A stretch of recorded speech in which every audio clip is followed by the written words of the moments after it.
বলেছিলাম ওনারা এসে পরে উনি হয়তো মাঝে বলে হয়তো এই সাইডে চলে এসেছে ওখান থেকে আমরা দৌড়ে এসে এখানে বুঝি ফাইট করেছে আলাদা বড় ছেলে ওরা যাতে ছেলে আছে এই চুকার এই সব কথা এখন বলি চুকার ওরা মেরেছে মারার পরে আমরা যদি ঠেকাতে গিয়েছি এনাকে ঠেকানোর পরে আমাদের ওখানে ছিল আমাদের গলা তো একটা কথা আছে এখানে পাশে আপনাদের কি হ্যাঁ কারা মেরেছে ওই নাম বল ছেলেটা টিএমসি ছেলেরা বলছি তো যারা যারা এখানে এসেছিল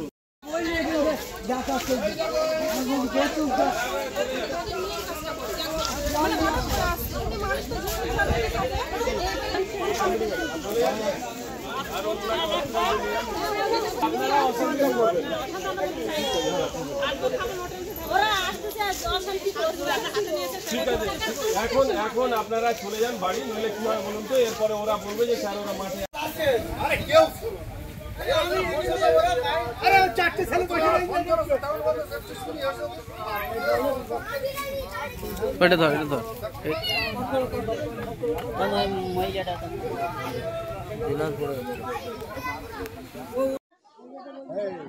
এখানে আমরা কয়েকজন 4-5 জন হবে না পতাকা পরাচ্ছিলাম আজকের পতাকা মারার দিন ছিল পতাকার মানে আইএসএফের পতাকা আমরা আর কি বাগার পড়াচ্ছিলাম আর কি পতাকায় পরাতে এবারে আমার পরানো হয়ে গিয়েছে আমরা বসে আছি হঠাৎ আর কি একদল আর কি টিএমসির গুন্ডা বাহিনীরা এসেই আসামকে এসে আমাদের মানে মারধর করে গেল মানে পতাকা পরানোর উদ্দেশ্য করে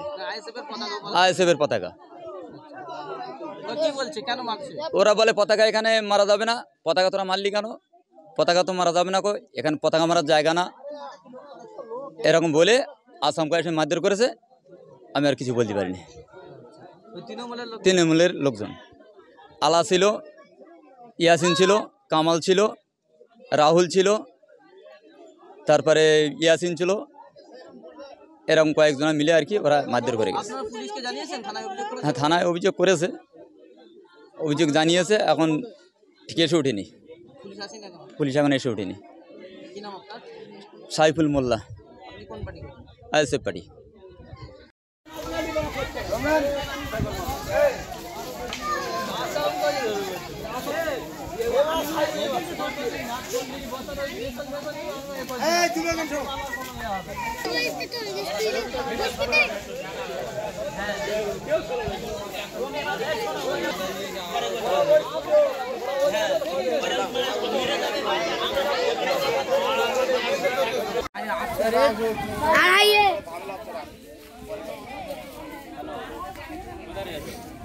নারকেলবেড়িয়া গ্রামে আইএসএফ কর্মীদের মারধর করার অভিযোগ উঠছে ফ্ল্যাগ লাগানোকে কেন্দ্র করে এই ঘটনা কি বলবো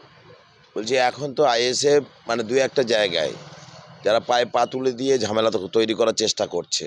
কারণ তৃণমূল কংগ্রেসের ওই সংস্কৃতি নেই গণতান্ত্রিকভাবে তৃণমূল কংগ্রেস লড়াই করছে তৃণমূল কংগ্রেস পতাকা লাগাতে কাউকে দেবো না এই মানসিকতা নেই কারণ যাদের কিচ্ছু নেই মানে আইএসএফের সঙ্গে আমরা এখানে প্রতিদ্বন্দ্বিতা আমরা মনেই করছি না আমাদের লড়াইটা বিজেপির সঙ্গে অতএব ভাঙড়ের মানুষ বুঝেছে এই বিজেপির বিরুদ্ধে কীভাবে লড়তে হবে এবং বিজেপির বিরুদ্ধে কারা প্রকৃত লড়াই করছে মমতা বন্দ্যোপাধ্যায় যে লড়াই সংগ্রাম করছে আমাদের লড়াইটা কিন্তু এবারে এনআরসির বিরুদ্ধে বিজেপির বিরুদ্ধে অতএব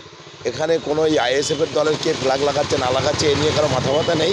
ওরা নিজে থেকে প্ররোচনা তৈরি করছে এবং পায়ে পা তুলে দিয়ে ঝামেলা তৈরি করার চেষ্টা করছে আইএসএফ নিজেই কারণ ওরা বিগত দিন আপনারা দেখেছেন যে ভাঙড়ে ওরা কোথায় কোথায় ঝামেলা করেছে কী কী করেছে ওদের এই ঝামেলা করার সংস্কৃতিতে ওরা থাকবে আমরা আমাদের কাজ করছি গণতান্ত্রিক প্রক্রিয়ায় মানুষের জন্য কাজ করব এটা হচ্ছে আমাদের লক্ষ্য নির্বাচন কমিশনের জন্য সুবিধা তো অ্যাপে যে কেউ অ্যাপ্লাই করতে পারে নিশ্চয়ই নির্বাচন কমিশন তদন্ত করবে যারা দোষী আছে যারা শাস্তি পাবে তাতে কী আছে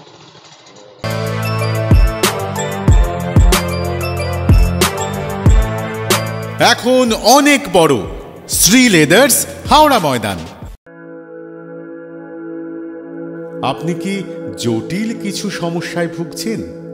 সমাধান পেতে চান যোগাযোগ করুন প্রখ্যাত জ্যোতিষ ও তান্ত্রিক মনসারাম ভট্টাচার্যের কন্যা মনসা কন্যার সাথে প্রখ্যাত জ্যোতিষ ও তান্ত্রিক মনসা কন্যা হাওড়া জানবাড়ি ও হাতিবাগানের নিজস্ব মন্দিরেও বসেন যোগাযোগ 9830106967 আর 9239655323।